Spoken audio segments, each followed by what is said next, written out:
अब मुझे दौलतमंद बनने से कोई नहीं रोक सकता।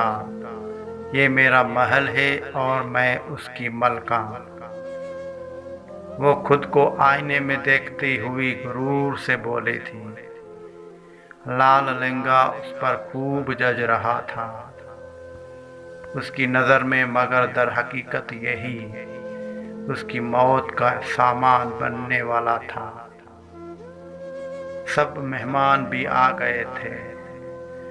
नहीं था तो बस यारम।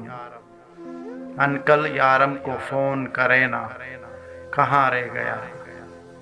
मेरा सरदार तक आते बोले तो उसने हामी भरी और फ़ोन मिलाने लगा। अफ़ाफ भी उसे ही का इंतज़ार कर रहे थे कि कब वो आए तो उसे मीरा की हकीकत से आगाह करें।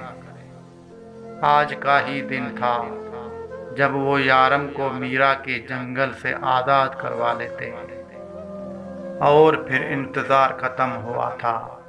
यारम पहुंच गया था। यारम पहुंच गया था। गोल्डन शेरवानी पर ऑफ वाइट कुर्ता पहने वो किसी रियासत का शहजादा लग रहा था। मीरा ने उसे आते ही देख देख के सांस ली थी। सरदार फौरन उसका हाथ थामता फूलों की बनी पर्दे के उस पार ले गया जहां उसे बैठना था। अफाफ ने उससे बात करनी चाही मगर सरदार ने उसे ऐसा कोई मौका न दिया। सब मेहमान पहुंच चुके थे। अफाफ दांत पिसते रह गए।